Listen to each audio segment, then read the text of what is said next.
ഡൽഹിയിലെ തിരഞ്ഞെടുപ്പ് ചൂട് ഒന്ന് ആറുമ്പോഴേക്കും തെരഞ്ഞെടുപ്പിന് കളമൊരുങ്ങുന്നത് ബീഹാറിലാണ്. മോദിയുടെ മൂന്നാം കാലായ നിതീഷിന്റെ തട്ടകത്തിലേക്ക് കാലെടുത്ത് വെക്കാൻ ഒരുങ്ങുകയാണ് രാഹുൽ ഗാന്ധി. അതിന് പണിയൊരുക്കങ്ങൾ തുടങ്ങിക്കഴിഞ്ഞു.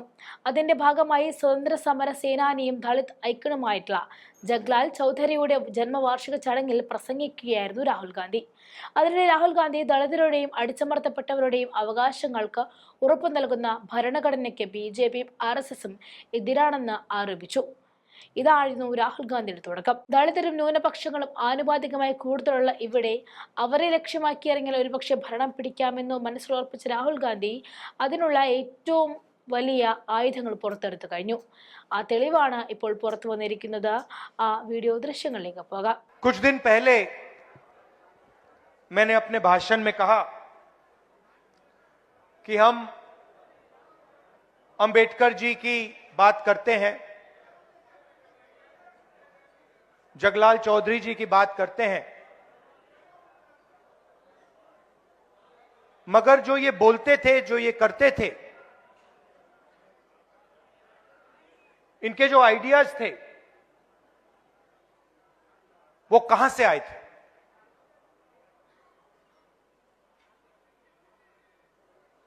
वो जो आपके दिल में जो दर्द था, दलितों के दिल में जो दर्द था, भैया भैया थोड़ा इस साइड हो जाइए,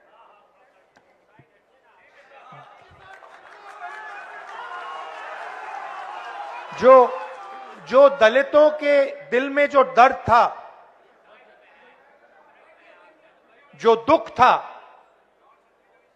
जो उनके साथ हजारों सालों के लिए किया जा रहा था,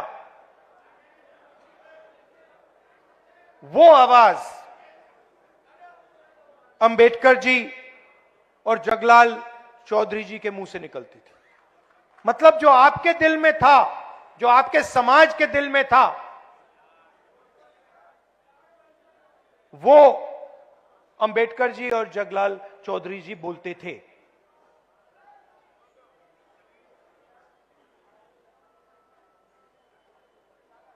आजादी मिली,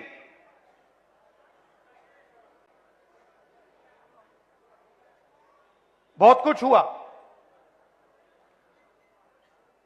मगर मैं आपसे सवाल पूछना चाहता हूं, आज हिंदुस्तान का जो पावर स्ट्रक्चर है, जो इंस्टीट्यूशंस हैं, संस्थाएं हैं, चाहे वो शिक्षा का सिस्टम हो, स्वास्थ्य का सिस्टम हो, कॉर्पोरेट इंडिया हो, बिजनेस सिस्टम हो, जुडिशरी हो, इसमें आपकी भागीदारी कितनी है? लोग रिप्रेजेंटेशन की बात करते हैं, लोग कहते हैं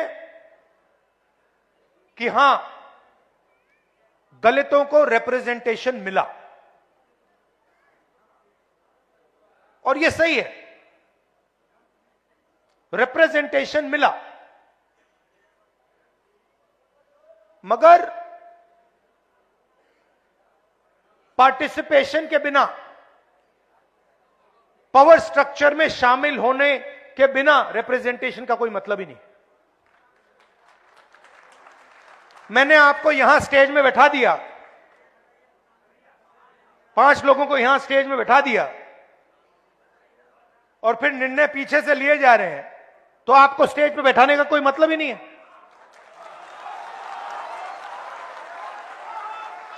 आजकल फैशन बन रहा है कि भैया देखो, MLA को हमने इतने टिकट दे दिए, इस जात को इतने दे दिए, उस जात को इतने दे दिए। मोदी जी बोलते हैं हां, मगर फिर आपने जो पहले MLA की पार होती थी वो आपने छीन लिया।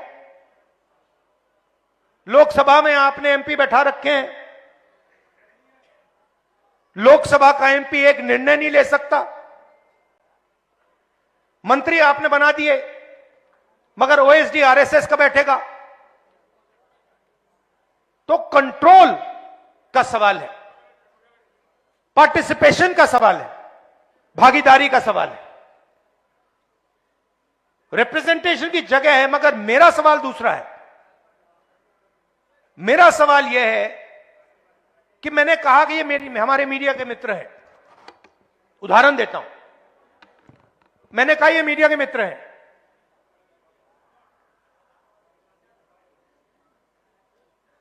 इनकी बड़ी बड़ी कंपनियां हैं, इनको हर स्टेट की सरकार एडवर्टाइजमेंट का पैसा देता है। हर स्टेट की सरकार, देश की सरकार इनको एडवर्टाइजमेंट देती है। आपने देखा होगा, देखा आपने सरकारी इश्तिहार देखे ना, तो सीधा इनकी फंडिंग हो रही है, सरकार इनकी फंडिंग कर रही है। अब मैं आपसे पूछता हूं, ये बड़ी बड़ी जो कंपनियां हैं मीडिया वाली, इनके मालिकों की आप लिस्ट निकालिए, मुझे दलित दिखा दीजिए उनमें। आपको एक दलित नहीं मिलेगा। ठीक है, शायद आप लोग कहेंगे हमें मीडिया की कंपनी कंट्रोल नहीं करनी। फिर मैं अगला सवाल पूछता हूं, ठीक है, सीनियर मैनेजमेंट की लिस्ट निकाल दीजिए, बड़े बड़े एंकर्स की लिस्ट निकाल दीजिए, बड़े बड़े एडिटर्स की लिस्ट निकाल दीजिए, मुझे दलित नाम दिखा दो उसमें। नैरेटिव ये बना रहे, 15% आपकी आबादी है, 16% आबादी है आपकी। मीडिया में मैंने आपके मुद्दे कभी देखे ही नहीं है।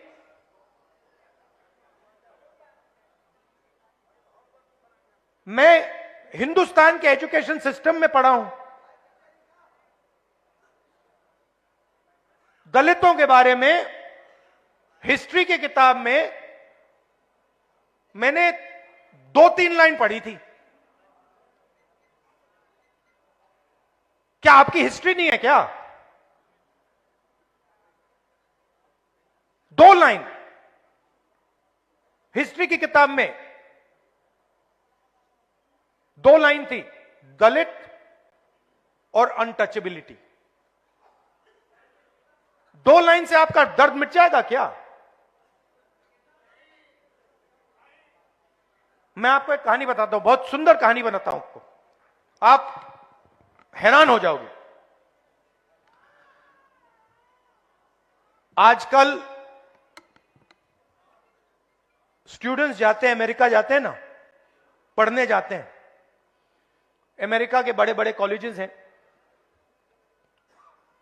तो अमेरिका में एक कॉलेज का एंट्रेंस एग्जामिनेशन होता है, एसएटी एग्जामिनेशन। नाम सुना आपने? सुना है? एसएटी एग्जाम है, वो अमेरिका का यूनिवर्सिटी का एंट्रेंस का एग्जाम होता है। जब वो पहले एग्जाम बनाया गया और स्टूडेंट्स ने लिया, तो जो गोरे स्टूडेंट्स थे उनका परफॉर्मेंस बहुत अच्छा था, और जो अफ्रीकन अमेरिकन थे उनका परफॉर्मेंस बिल्कुल बेकार था। मैं बहुत गहरी बात बोल रहा हूं, इसको अच्छी तरह सुनिए। तो जब नया एग्जाम आया, गोरों को फर्स्ट डिवीजन, सारे के सारे बेस्ट परफॉर्मर्स गोरे, और जो काली चमड़ी वाले थे, अफ्रीकन अमेरिकन थे, उनका परफॉर्मेंस बिल्कुल बेकार, वो फेल हो रहे हैं। पहले गोरों ने कहा कि गोरे लोग ज्यादा इंटेलिजेंट हैं, ज्यादा होशियार हैं, और ये जो अफ्रीकन अमेरिकन हैं ये कम होशियार हैं, ये मैथमेटिक्स नहीं समझ सकते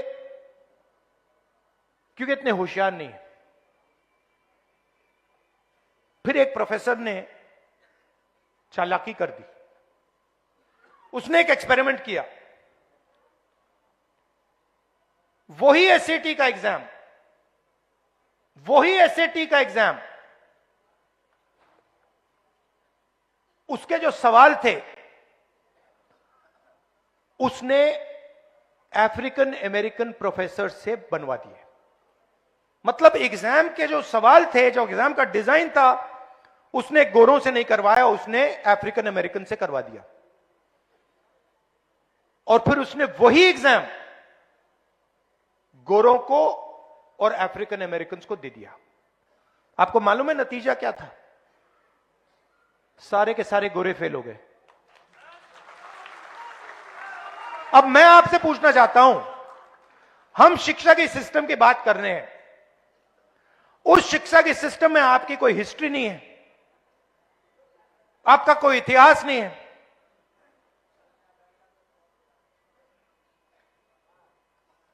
क्या दलित प्रोफेसर्स एग्जाम लिख रहे हैं हिंदुस्तान में? बोल रहा हूं बॉस, इसलिए आया हूं, बोलने ही आया हूं मैं। तो आपकी ना मीडिया में भागीदारी, कॉर्पोरेट इंडिया की बात करता हूं, 16 लाख करोड़ रुपया नरेंद्र मोदी जी ने हिंदुस्तान के 25 सबसे अमीर लोगों का कर्जा माफ किया है। 16 लाख करोड़ रुपया, उनकी लिस्ट निकालिए। 25 लोग हैं, अदानी, अंबानी, ये लोग।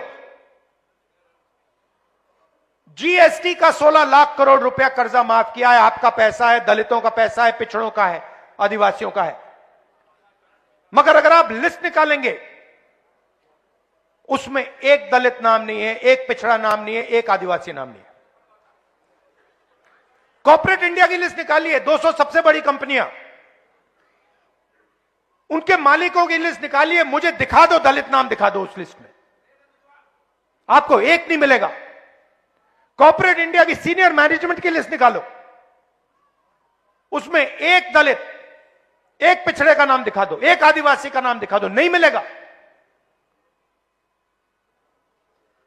आप जीएसटी देते हो,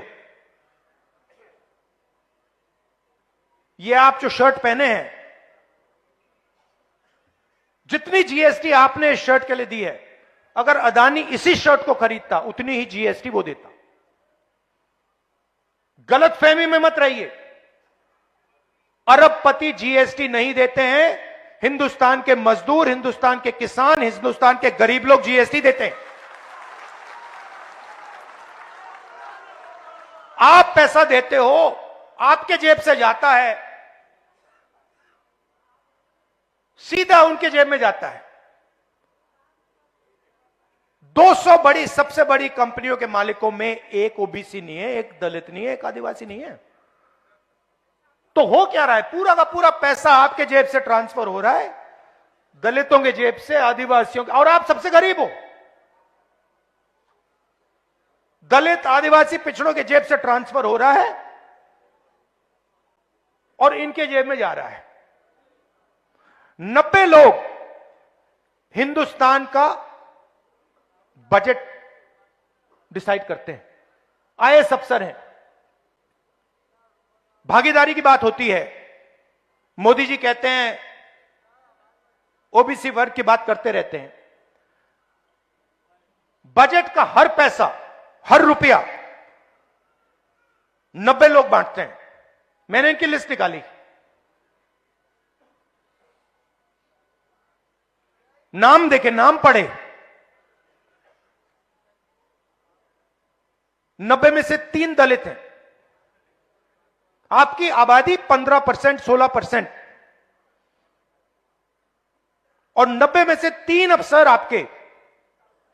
और जो 3 अफसर हैं, ये अच्छी तरह सुनिए, जो 3 अफसर हैं उनको छोटे छोटे डिपार्टमेंट दे रखे हैं। और अगर हिंदुस्तान की सरकार 100 रुपए खर्च करती है बजट में, तो दलित अफसर 1 रुपये का निर्णय लेते हैं। 100 रुपए का नोट निकालिए, अगर 100 रुपए हिंदुस्तान की सरकार बजट में बांटती है, दूसरे हाथ में 1 रुपए का सिक्का पकड़िए। 1 रुपए की भागीदारी है आपकी। मैं बता रहा हूं बदलाव कैसे होगा, इसलिए मैं यहां आया हूं। 50% आबादी पिछड़े वर्ग की है। 3 अफसर उनके, 3 आपके, 3 उनके। 100 रुपए में से 5 सिक्के उनको पकड़ा दो। 100 रुपए में से 1 रुपए का सिक्का आपको और 5 सिक्के उनको। और आदिवासियों की आबादी 9%, उनको 1 रुपया भी मत दो, उनको फेंक के ऐसे 10 पैसे दो। मतलब सब मिलाकर, दलित, आदिवासी, पिछड़ा वर्ग सब मिलाकर हिंदुस्तान में आपकी भागीदारी 100 रुपए में से 6 रुपए 10 पैसे। अंबेडकर जी ने संविधान दिया, इसको खत्म करने की कोशिश कर रहे हैं।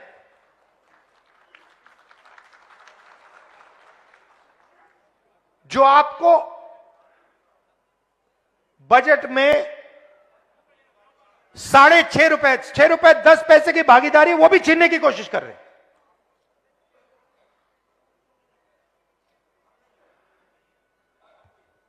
तो मेरा कहना है कि रिप्रेजेंटेशन की जगह है,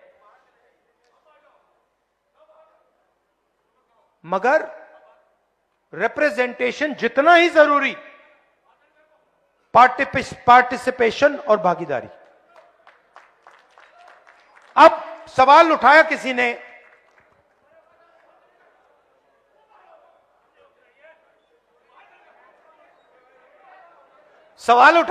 ने,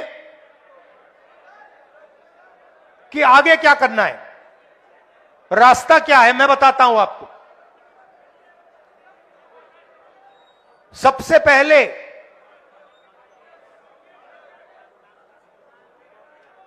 सबसे पहले यह पता लगाना है कि सचमुच में किसकी कितनी आबादी है और किसको कितनी भागीदारी मिल रही है। और यह पता लगाने का एक ही तरीका है, उसका नाम है जाति जनगणना। और यह बिहार वाला जो जाति जनगणना है, मैं इसकी बात नहीं कर रहा हूं। जाति जनगणना देखना है तो तेलंगाना वाला देख लीजिए।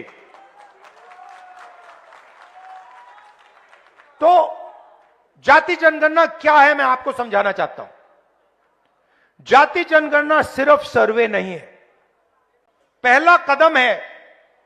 जैसे चोट लगती है, मैडम आपको कभी चोट लगी है? हाथ टूटा है कभी आपका? आप अस्पताल गई थी, डॉक्टर ने पहले आपसे क्या कहा? एक्सरे कराना है। कहा नहीं कहा? किसी को चोट लगती है, डॉक्टर पहली चीज कहता है भाई देखो एक्सरे कराओ। तो पहला कदम एक्सरे का है। जाति जनगणना हमें यह बता देगा कि दलित कौन है, आदिवासी कौन है, पिछड़े वर्ग के लोग कौन है, माइनॉरिटी कौन है, जनरल कास्ट कौन है, गरीब जनरल कास्ट कौन है, यह सब पता लग जाएगा। उसके बाद हम दूसरा काम शुरू करेंगे। हम हिंदुस्तान की सारी संस्थाओं की लिस्ट निकालेंगे, इंस्टीट्यूशंस की लिस्ट निकालेंगे, चाहे वो जुडिशरी हो, ब्यूरोक्रेसी हो, सब इंस्टीट्यूशन की लिस्ट निकालेंगे। उसमें पता लगाएंगे कि मीडिया में दलितों की असलियत में कितनी भागीदारी है, कॉर्पोरेट इंडिया में असलियत में दलितों की कितनी भागीदारी है, ब्यूरोक्रेसी में असलियत में कितनी भागीदारी। भाई और मैंने एक बात समझिए, सवाल धन का है, ठीक है, सवाल धन का है। आज क्या हो रहा है, सारा का सारा धन संस्थाओं में जा रहा है, कॉर्पोरेट इंडिया में जा रहा है, शिक्षा के सिस्टम में जा रहा है, स्वास्थ्य के सिस्टम में जा रहा है। पहले सरकारी अस्पताल होते थे, एक प्रकार से वो आपके अस्पताल थे, उसमें आपको मुफ्त में इलाज मिलता था। आज सारे के सारे अस्पताल प्राइवेट हैं। कोई बीमार होता है, दलित वर्ग का कोई बीमार होता है, तो लाखों रुपए आपके जेब से निकलते हैं। निकलते हैं नहीं निकलते हैं, है ना? कहां जाते हैं? कहां जाते हैं? प्राइवेट अस्पताल। प्राइवेट अस्पताल किसके हैं? मोदी का नहीं है, दलितों का नहीं है, पिछड़ों का नहीं है, आदिवासियों का नहीं है, अंबानी अदानी का है, अरबपतियों का है। सारे के सारे जो प्राइवेट अस्पताल है उनके मालिकों की लिस्ट निकाल दो, मुझे दलित नाम दिखा दो एक। इनको सरकारी जमीन दी जाती है, इनको रोज सरकारी जमीन दी जाती है। आप इनको लाखों रुपए देते हो, मगर मालिकों में आपका एक नाम नहीं है, कहीं भी नहीं है। तो जाति जनगणना से यह सारा का सारा साफ हो जाएगा। इसीलिए कल मैंने पार्लियामेंट में भाषण दिया, मैंने दो चीजें कही। एक, मैंने टेक्नोलॉजी की बात की, इलेक्ट्रिक मोटर की बात की, मोबिलिटी रेवोल्यूशन की बात की, और दूसरी मैंने पार्टिसिपेशन की बात की, भागीदारी की बात की, जाति जनगणना की बात की। उसके बाद प्रधानमंत्री ने जवाब दिया, 1.5 घंटा का जवाब दिया। उस जवाब में आपने जाति जनगणना शब्द सुना? क्योंकि नरेंद्र मोदी, बीजेपी, आरएसएस जाति जनगणना नहीं कराना चाहती, क्योंकि ये देश की सच्चाई आपको नहीं बताना चाहती। और मैंने निर्णय ले लिया है कि कुछ भी हो जाए,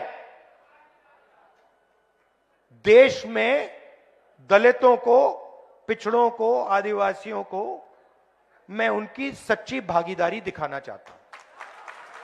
और यहां मतलब बड़े बड़े ऊपर लिख देना चाहता हूं कि इस देश में दलितों को, पिछड़ों को, आदिवासियों को कहीं भी भागीदारी नहीं मिल रही है। और जैसे ही आपको यह दिखेगा, जैसे ही आपको सचमुच में डेटा दिखेगा,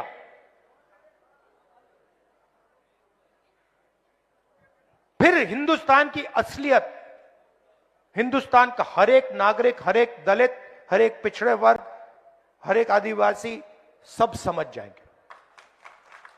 और फिर एक नई तरीके की राजनीति, एक नया तरीके का विकास शुरू होगा।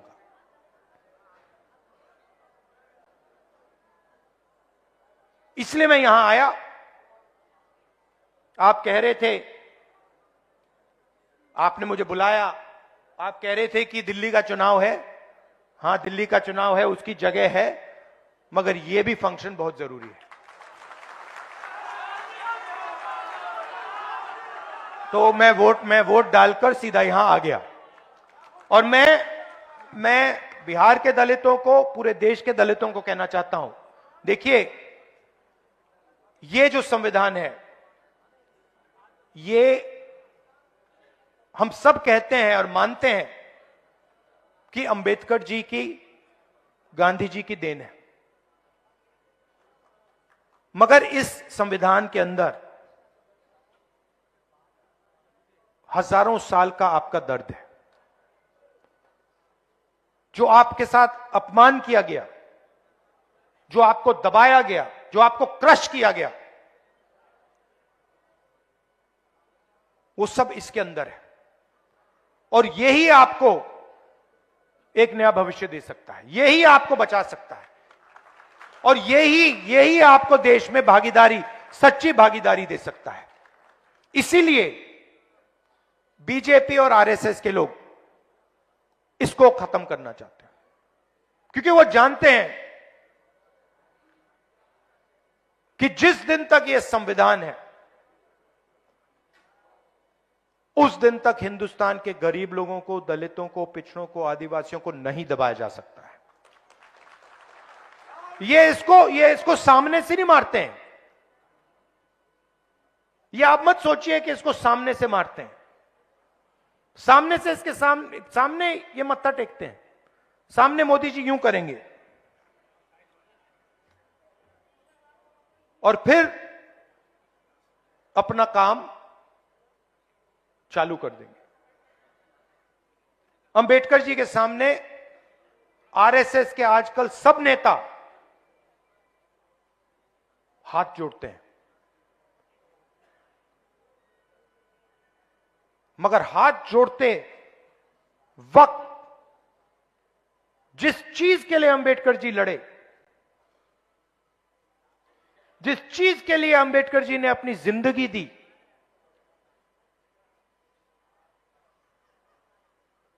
उसको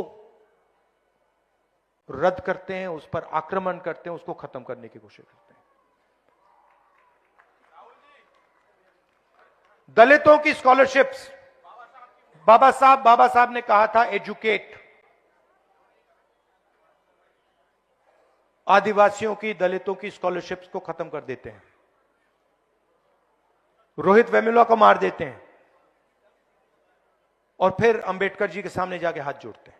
इसका कोई मतलब नहीं है। तो मैं ये आपसे कहना चाहता था कि हम आपके साथ हैं और मैं ऐसा दिन देखना चाहता हूं जब हिंदुस्तान की हर संस्था में, हर सिस्टम में, लीडरशिप लेवल पे, कोने में नहीं, पीछे नहीं, लीडरशिप लेवल पर दलित, आदिवासी, पिछड़े लोग दिखें। मैं देखना चाहता हूं, मैं वो दिन देखना चाहता हूं जब हिंदुस्तान की टॉप 10 कंपनीज का मालिक दलित, पिछड़े वर्ग से हो, आदिवासी वर्ग से हो। और मैं उसके लिए लड़ रहा हूं और लड़ता रहूंगा। आप सबका बहुत बहुत धन्यवाद कि आप यहां आए। धन्यवाद, नमस्कार, जय हिंद।